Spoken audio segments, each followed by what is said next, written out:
everybody, welcome to Hot Talk. I'm Trey Peters. I'm JRay. We have Coach Garner back with us again. It's been a few weeks since we've done it. Don't really know why, but we've had some ups and some downs since the last video. Yep. So when we talk about the homecoming game, we played New Brockton, correct? Yes. All right. So we're going to be doing some recap. Okay. So how was that? How was that whole homecoming experience? Yeah, homecoming week was really good. Led into a big crowd on that Friday night. New Brockton brought a bunch of folks. We had our best gate of the night, or best gate of the year from the home crowd. Turned out to be a good Friday night for us. We beat New Brockton 28-0. Always when you can put a 0 on the board like that, it always is really nice to beat a team that's close by like that. A big region win, especially for homecoming. It was a big Friday night for us. All right, I know we played Northside Methodist in Dothan. Yep. How did that go, and what are some things we can work on? That was a heartbreaker in Dothan. We get beat 35-34 in Dothan. We didn't start very fast in that game and kind of dug ourselves a little bit of a hole. Second half, we came back out and we scored. And we had the lead 34-27 midway through the fourth quarter, and we gave up a touchdown pass with 20 seconds left, and they got the 2-point conversion to seal it right there. It ended up beating us 35-34. So it was a hard-fought game. It was a well-played game by both sides. Just we turned out on the wrong side of that one. So yeah. that one stung a little bit. That was definitely a tough one. Yeah, that one stung a little bit for everybody. So JV, I know that they were not able to play this. Yeah, JV's had some bad luck. Geneva canceled on us for some reasons because of not having enough guys. Mike County canceled on us this past Monday because of the brawl that they had with Headland. Their football team was not reinstated at the time, so they couldn't travel for JV. So as of right now, we've got one more JV game next Monday at Sampson. But the JV group's been good. A bunch of young players that are playing a lot of minutes. They all got to play this Friday night against Barber County in the varsity action, so that was fun for them. But the JV group's been kind of a little unlucky on the schedule the past couple of weeks. Yeah.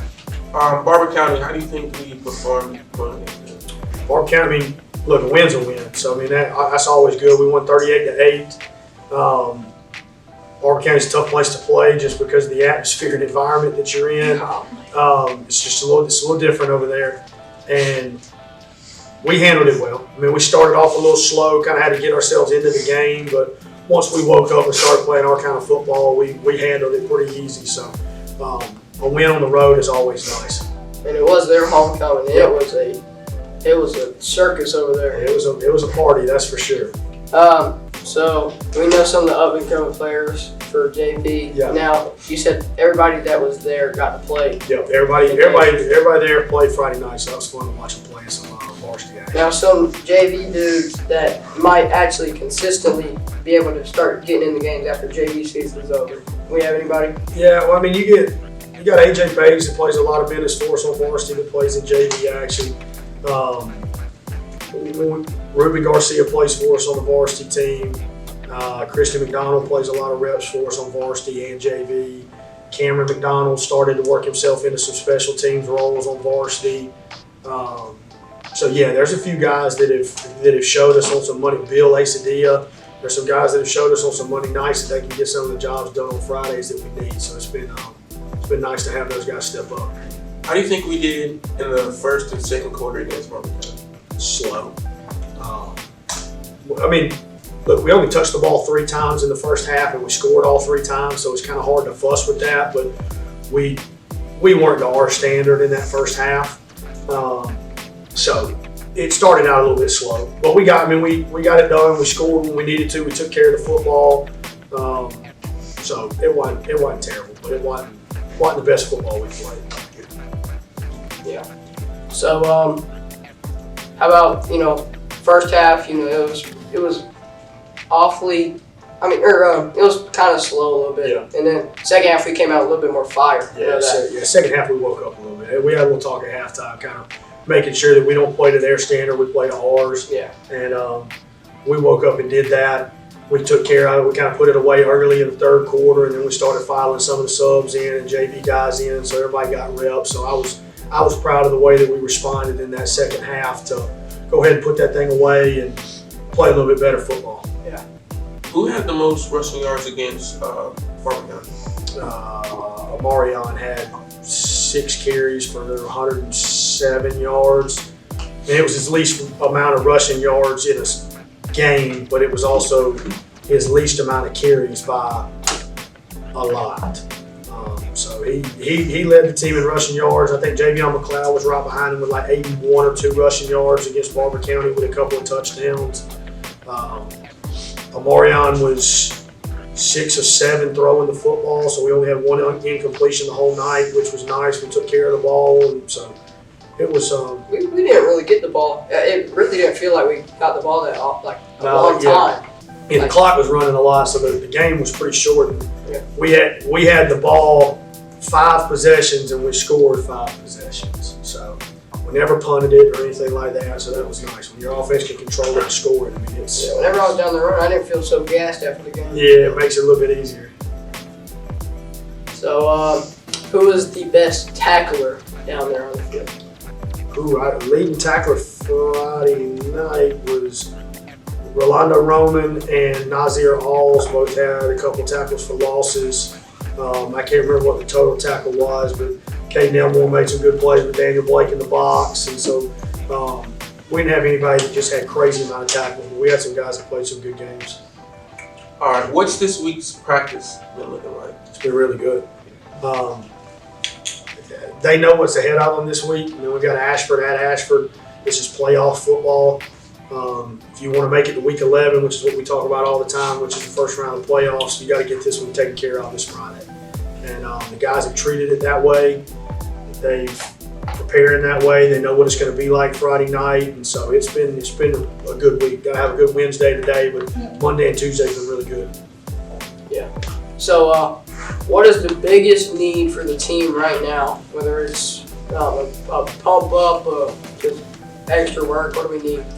For this week, Yeah. a fast start. We kind of slow started ourselves against Northside, got behind the 8 ball, got back in it, didn't finish it. Kind of started slow against Barber County. We were just better than them. You know what I mean? Kind of could dig ourselves out of it. Ashford, if we get off to a slow start and get ourselves in a hole, it's going to be a long Friday night. So we've been kind of preaching that, making sure that we get off to a fast start, give yourself a chance, get yourself into the flow of the game, and not get yourself behind. So fast start is what we're looking for this week. Last week's game, who were your team captains and why did you choose them?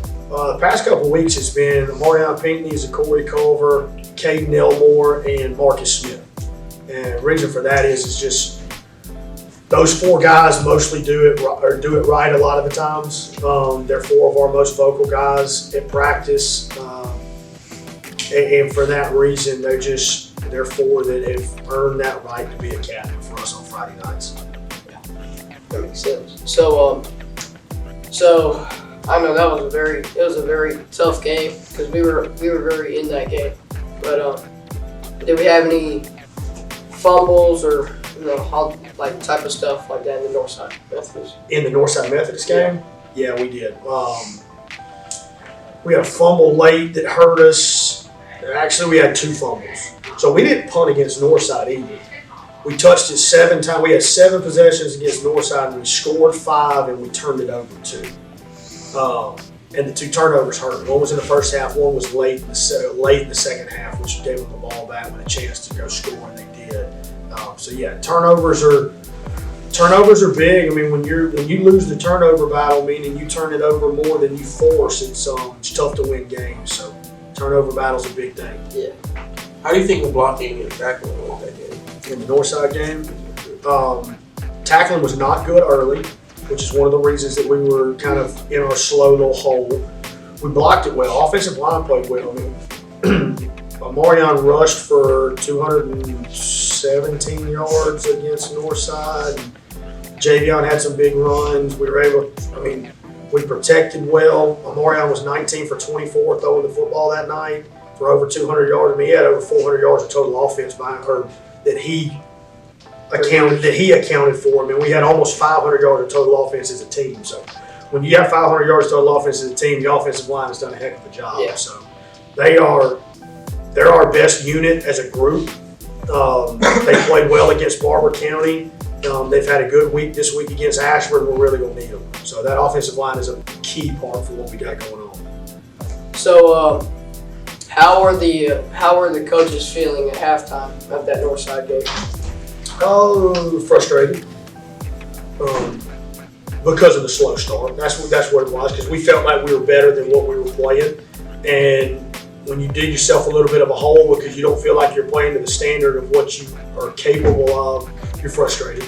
And frustrated but not down, you know what I mean? And so we kind of had to go in there and tell, like, guys, you have not played as good as you can. They've played about as good as they can. You've taken their best punch. How do you respond? And we did. We came out and responded big time. We owned the whole second half until 20 seconds left in the game. Yeah. And that's just, sometimes it shakes out that way. Yeah. All right. So in the second half, were there any turning points or big plays? Northside game, yeah, there's some big ones in the second half. The biggest one really, and you kind of watch the game, you don't realize it. They throw a slant across the middle.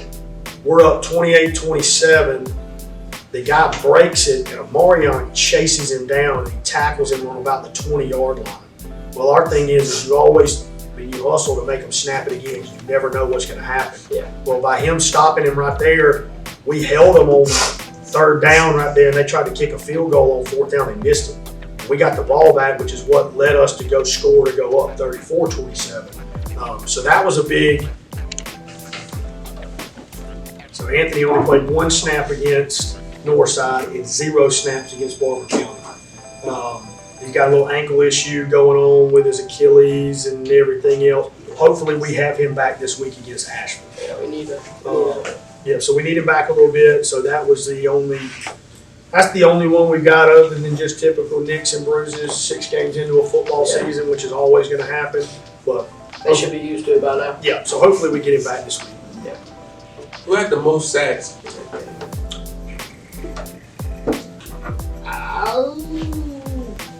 I don't even remember who had. Bill had a big sack.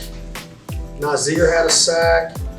We didn't have as many as we needed, and we didn't have as many as we should have. We missed a few late in that ball game, but we had a couple big plays on defense that kind of helped us out. That defense now, in that game against Northside, we gave up a bunch of rushing yards in the first half, and in the second half we gave up one rushing yard in the second half, and that's kind of our thing. Like, guys, we got to wake up a little bit and kind of talk about the slow starts, and so we can't have that happen this week. Yeah. All right, so who's been inspiring everybody on the team to just pick it up and just let's go back out there and let's put our hearts into this game to win it? Yeah, you got some vocal leaders. I mean, Marion speaks up a lot. Caden speaks up a lot. Zachary as a senior speaks up a lot. So, I mean, we've got some guys that are pulling us in the right direction. Yeah. Which is nice to hear when it's, look, a player-led team is a whole lot better than a coach-led team. Yeah. When you're trying to force guys to be excited and do stuff the right way, it's hard. When they have that kind of moxie about them, wanting to do it themselves, it definitely helps. So we got some players that are pulling us in that direction, which is nice. That's good. Big Sweets game.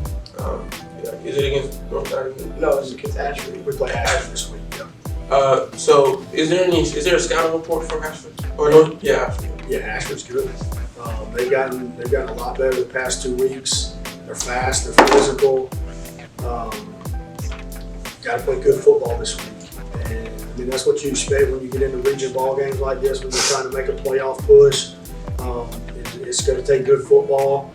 I think we're up for the challenge by showing up and doing what we're supposed to and taking care of business. We just got to get off to a fast start this week and take care of business when it happens. So does Ashford have like a big, main guy, top dog on the team? Yeah, Ashford's got 2 guys on defense. They got 2 sophomores on defense that are good. Number 5 and number 4 for them, kind of lead the way, kind of charge and make some big time plays. So got some guys that we got to get hands on, make sure we get accounted for. But look, our senior offensive line up front, we got 3 seniors up front. They've kind of taken that as a little bit of a challenge this week, making sure that some of those younger guys over there don't make some of those plays. So I think our senior offensive line is going to be up for the challenge this Friday night, which is going to be fun to watch. All right, and then what is the whole playoff situation think? I know we are in it's an awkward spot right now, like with the whole Pike County thing. How is that going to work? Well, Pike County is back in with everything. They just got players suspended, so nothing changes with them. From our standpoint, the Northside loss hurts, but it doesn't knock us out. From here, we got to continue to win. We continue to win, we'll continue to get ourselves in a spot for a playoff spot where we don't have to worry about ties or anything like that.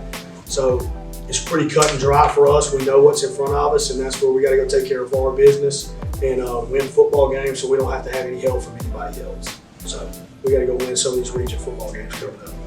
What strengths appear this week, and how do you look forward to? We're going to use our bigger offensive line. They've got some guys that have some speed over there, but not as big as we are in some of the spots. So hopefully we take some of our offensive linemen and guys and get our skilled guys to football, but hopefully get a little movement up front and control that line of scrimmage and use our strengths to our advantage this Friday night. All right, so who was last week's meal provided by, and what is this week's meal looking like? What We did last week.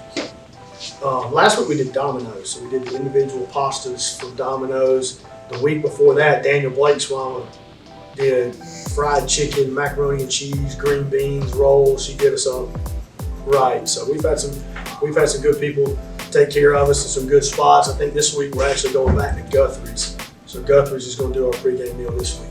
All right. Well, that looks like that's it for us. So we're going to end with another joke today. This is the only one I can think of. So, what is constipated in Russian? I don't know. Far from pooping. Go Warhawk. Go Warhawks. Go.